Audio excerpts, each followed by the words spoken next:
Capital, Volume 1. This independent recording by Andrew S. Reitenberg is public domain, both in content and in audio. Chapter 11. The Rate and Mass of Surplus Value. In this chapter, as hitherto, the value of labor power, and therefore the part of the working day necessary for the reproduction or maintenance of that labor power, is assumed to be a given constant magnitude. With this presupposition, the rate of surplus value directly gives us the mass of surplus value furnished to the capitalist by the worker within a definite period of time. If, for example, the necessary labor amounts to 6 hours a day, expressed in a quantity of gold equal to 3 shillings, then 3 shillings is the daily value of 1 labor power, or the value of the capital advanced to buy 1 labor power. If, further, the rate of surplus value is 100%, this variable capital of 3 shillings produces a mass of surplus value of 3 shillings. In other words, the worker supplies every day a mass of surplus labor of 6 hours. But the variable capital is the monetary expression for the total value of all the labor powers the capitalist employs simultaneously. Its value is therefore equal to the average value of 1 labor power multiplied by the number of labor powers employed. With a given value of labor power, therefore, the magnitude of the variable capital varies directly with the number of workers employed simultaneously. If the daily value of 1 labor power is 3 shillings, then a capital of 300 shillings must be advanced in order to exploit 100 labor powers every day, and a capital of n times 3 shillings must be advanced in order to exploit n labor powers every day. In the same way, if a variable capital of 3 shillings, being the daily value of 1 labor power, produces a daily surplus value of 3 shillings, a variable capital of 300 shillings will produce a daily surplus value of 300 shillings, and 1 of n times 3 shillings will produce a daily surplus value of n times 3 shillings. The mass of surplus value produced is therefore equal to the surplus value provided by the working day of 1 worker multiplied by the number of workers employed. But as the mass of surplus value which a single worker produces, the value of labor power being given, is determined by the rate of surplus value, this first law follows. The mass of surplus value produced is equal to the amount of the variable capital advanced multiplied by the rate of surplus value. In other words, the mass of surplus value is determined by the product of the number of labor powers simultaneously exploited by the same capitalist and the degree of exploitation of each individual labor power. Let the mass of surplus value be S, the surplus value supplied by the individual worker in the average day s, the variable capital advanced daily in the purchase of 1 individual labor power v, and the sum total of the variable capital V. The value of an average labor power P, its degree of exploitation A' over A, surplus labor over necessary labor, and the number of workers exploited n. We have then S equals s over v times V, P times A' over A times n. We assume throughout not only that the value of an average labor power is constant, but that the workers employed by a capitalist are reduced to average workers. There do exist exceptional cases in which the surplus value produced does not increase in proportion to the number of workers being exploited, but then the value of the labor power does not remain constant. In the production of a definite mass of surplus value, therefore, a decrease in one factor may be compensated for by an increase in the other. If the variable capital diminishes, and at the same time the rate of surplus value increases in the same ratio, the mass of surplus value remains unaltered. If, on our earlier assumption, the capitalist has to advance 300 shillings in order to exploit 100 workers each day, and if the rate of surplus value amounts to 50%, this variable capital of 300 shillings yields a surplus value of 150 shillings, or 100 times 3 working hours. If the rate of surplus value doubles, or the working day, instead of being extended from 6 to 9, is extended from 6 to 12 hours, and at the same time variable capital is reduced by half, i.e. to 150 shillings, it too yields a surplus value of 150 shillings, or 50 times 6 working hours. A decrease in the variable capital may therefore be compensated for by a proportionate rise in the degree of exploitation of labor power, or a decrease in the number of workers employed by a proportionate extension of the working day. Within certain limits, therefore, the supply of labor exploitable by capital is independent of the supply of workers. And inversely, a fall in the rate of surplus value leaves the mass of surplus value which has been produced unaltered, if the amount of variable capital, i.e. the number of workers employed, increases in the same proportion. Nevertheless, there are limits, which cannot be overcome, to the compensation for a decrease in the number of workers employed. i.e., a decrease in the amount of variable capital advanced, provided by a rise in the rate of surplus value, i.e., the lengthening of the working day. Whatever the value of labor power may be, whether the labor time necessary for the maintenance of the worker is 2 hours or 10, the total value a worker can produce, day in, day out, is always less than the value in which 24 hours of labor are objectified. For instance, it is less than 12 shillings, if 12 shillings is the monetary expression for 24 hours of objectified labor. On our former assumption, according to which 6 hours of labor every day are necessary in order to reproduce the labor power itself or to replace the value of the capital advanced to purchase it, a variable capital of 1,500 shillings, employing 500 workers at a rate of surplus value of 100% with a 12-hour working day, produces every day a surplus value of 1,500 shillings, or 6 times 500 working hours.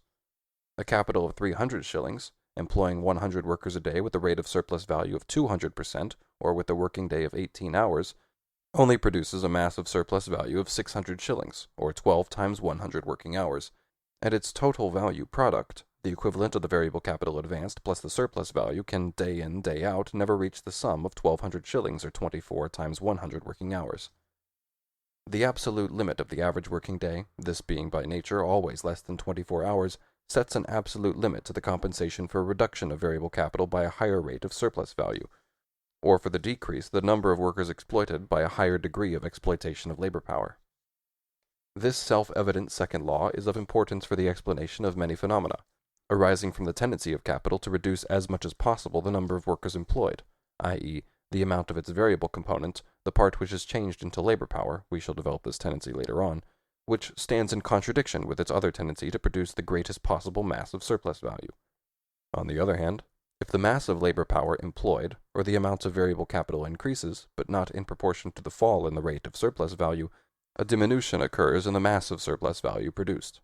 A third law results from the determination by the following two factors of the mass of surplus value produced: rate of surplus value and the amount of variable capital advanced. The rate of surplus value, i.e., the degree of exploitation of labor power, and the value of labor power, i.e., the amount of the necessary labor time, being given, it is self-evident that the greater the variable capital, the greater would be the mass of the value produced and of the surplus value. If the limit of the working day is given, and also the limit of its necessary part, the mass of value and surplus value produced by the individual capitalist is clearly exclusively dependent on the mass of labor that he sets in motion. But this, on the assumptions we have made above, depends on the mass of labor power or the number of workers he exploits, and this number in its turn is determined by the amount of the variable capital advanced. With a given rate of surplus value and a given value of labor power, therefore, the masses of surplus value produced vary directly as the amounts of the variable capitals advanced. Now we know that the capitalist divides his capital into two parts. He lays out one part on the means of production. This is the constant part of his capital. He lays out the other part on living labor power. This part forms his variable capital. On the basis of the same mode of production, the division of capital into constant and variable differs in different branches of production, and within the same branch of production too. This relation changes with changes in the technical foundations and in the ways of linking together the processes of production in society. But whatever the proportion between the constant and the variable part of a given capital, whether it is 1 to 2, 1 to 10, or 1 to x, the law just laid down is not affected by this. For, according to our previous analysis, the value of the constant capital reappears in the value of the product, but does not enter into the newly produced value, the newly created value product. To employ 1,000 spinners, more raw material, spindles, etc. are of course required than to employ 100. The value of these additional means of production, however, may rise, fall, remain unaltered, be large or small. It has no influence on the valorization process performed by the labor powers which set the means of production in motion. The law demonstrated above therefore takes this form. The masses of value and of surplus value produced by different capitals, the value of labor power being given, and its degree of exploitation being equal, vary directly as the amounts of the variable components of these capitals, i.e., the parts which have been turned into living labor power. This law clearly contradicts all experience based on immediate appearances. Everyone knows that a cotton spinner who, if we consider the percentage over the whole of his applied capital, employs much constant capital and little variable capital, does not, on account of this, pocket less profit or surplus value than a baker, who sets in motion relatively much variable capital and little constant capital. For the solution of this apparent contradiction, many intermediate terms are still needed, just as, from the standpoint of elementary algebra, many intermediate terms are needed before we can understand that 0 over 0 may represent an actual magnitude. Classical economics holds instinctively to this law, although it has never actually formulated it, because it is a necessary consequence of the law of value. It tries to rescue the law from the contradiction of immediate experience by making a violent abstraction. We shall see later how the school of Ricardo came to grief on this stumbling block. Vulgar economics, which like the Bourbons has really learned nothing, relies here, as elsewhere, on the mere semblance as opposed to the law which regulates and determines the phenomena. In antithesis to Spinoza, it believes that ignorance is a sufficient reason. The labor which is set in motion by the total capital of a society day in, day out, may be regarded as a single working day. If, for example, the number of workers is 1,000,000, and the average working day is 10 hours, the social working day will consist of 10,000,000 hours. With a given length of this working day, whether its limits are fixed physically or socially, the massive surplus value can be increased only by increasing the number of workers, i.e., the size of the working population. The growth of population here forms the mathematical limit to the production of surplus value by the total social capital, and inversely, with a given population this limit is formed by the possible lengthening of a working day. It will, however, be seen in the next chapter that this law holds only for the form of surplus value dealt with up to the present. From the foregoing treatment of the production of surplus value, it follows that not every sum of money or value can be transformed into capital at will. In fact, it is a presupposition of this transformation that a certain minimum of money or of exchange value is in the hands of the individual possessor of money or commodities. The minimum of variable capital is the cost price of a single labor power employed the whole year through, day in, day out, for the production of surplus value. If this worker were in possession of his own means of production, and were satisfied to live as a worker, he could make do with the amount of labor time necessary to reproduce his means of subsistence, say 8 hours a day. In addition to this, he would only need the means of production sufficient for 8 working hours. The capitalist, on the other hand, who makes him do besides these 8 hours, say 4 hours of surplus labor, requires an additional sum of money for furnishing the additional means of production. On our assumption, however, he would have to employ not 1 but 2 workers in order to live, on the surplus value appropriated daily, as well as, and no better than a worker, i.e., in order to be able to satisfy his needs. In this case, the mere maintenance of life would be the purpose of his production, not the increase of wealth. But capitalist production presupposes the increase of wealth.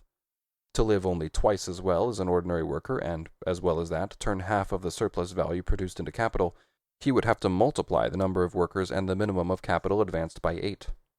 Of course he can, like the man who is working for him, participate directly in the process of production, but then he's only a hybrid, a man between capitalist and worker, a small master. A certain stage of capitalist production necessitates that the capitalist be able to devote the whole of the time during which he functions as a capitalist, i.e. as capital personified, to the appropriation and therefore the control of the labor of others, and to the sale of the products of that labor.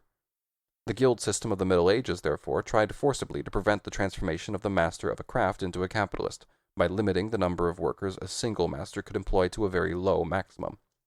Hence the possessor of money or commodities actually turns into a capitalist only where the minimum sum advanced for production greatly exceeds the known medieval maximum. Here, as in natural science, is shown the correctness of the law discovered by Hegel in his work Logic, that at a certain point, merely quantitative differences pass over by a dialectical inversion into qualitative distinctions. The minimum sum of value the individual possessor of money or commodities must command in order to metamorphose himself into a capitalist changes with the different stages of development of capitalist production, and is at given stages different in different spheres of production, according to their special technical conditions. Certain spheres, even at the beginnings of capitalist production, require a minimum of capital which is not yet to be found in the hands of single individuals. This situation gives rise partly to state subsidies to private persons, as in France in the time of Colbert, and in some German states right into our own epoch, and partly to the formation of companies with a legally secured monopoly over the conduct of certain branches of industry and commerce, the forerunners of the modern joint stock companies. We shall not examine in detail the changes which take place in the relation between the capitalist and the wage laborer in the course of the process of production, nor shall we deal any further with the characteristics of capital itself. Here we shall only emphasize certain main points. Capital developed within the production process until it acquired command over labor, i.e., over self-activating labor power, in other words, the worker himself. The capitalist, who is capital personified, now takes care that the worker does his work regularly and with the proper degree of intensity. Capital also developed into a coercive relation, and this compels the working class to do more work than would be required by the narrow circle of its own needs. as an agent in producing the activity of others, as an extractor of surplus labor and an exploiter of labor power, it surpasses all earlier systems of production, which were based on directly compulsory labor, in its energy and in its quality of unbounded and ruthless activity. At first, capital subordinates labor on the basis of the technical conditions within which labor has been carried on up to that point in history. It does not, therefore, directly change the mode of production. The production of surplus value in the form we have so far considered, by means of simple extension of the working day, appeared therefore independently of any change in the mode of production itself. It was no less effective in the old-fashioned bakeries than in the modern cotton factories. If we consider the process of production from the point of view of the simple labor process, the worker is related to the means of production not in their quality as capital, but as being the mere means and material of his own purposeful productive activity. In tanning, for example, he deals with the skins as his simple object of labor. It is not the capitalist whose skin he tans. But it is different as soon as we view the production process as a process of valorization. The means of production are at once changed into means for the absorption of the labor of others. It is no longer the worker who employs the means of production, but the means of production which employ the worker. Instead of being consumed by him as material elements of his productive activity, they consume him as the ferment necessary to their own life process, and the life process of capital consists solely in its own motion as self-valorizing value. Furnaces and workshops that stand idle by night and absorb no living labor are a mere loss to the capitalist. Hence, furnaces and workshops constitute lawful claims upon the night labor of labor powers. As soon as a certain sum of money is transformed into means of production, i.e., into the objective factors of the production process, the means of production themselves are transformed into a title, both by right and by might, to the labor and surplus labor of others. An example will show in conclusion how this inversion, indeed this distortion, which is peculiar to and characteristic of capitalist production, of the relation between dead labor and living labor, between value and the force that creates value, is mirrored in the consciousness of the capitalist. During the English manufacturers' revolt of 1848 to 1850, quote, the head of one of the oldest and most respectable houses in the west of Scotland, Messrs. Carlyle, Sons and Company, of the linen and cotton thread factory at Paisley, a company which has now existed for about a century, which was in operation in 1752, and 4 generations of the same family have conducted it, unquote, this very intelligent gentleman wrote a letter printed in the Glasgow Daily Mail of the 25th of April, 1849, under the heading, The Relay System, where the following grotesquely naive passage, among others, crept in.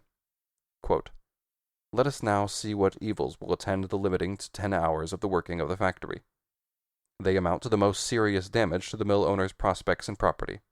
If he, i.e., his hands, worked 12 hours before, and is limited to 10, then every 12 machines or spindles in his establishment shrink to 10, and should the works be disposed of, they will be valued only as 10, so that a 6th part would thus be deducted from the value of every factory in the country.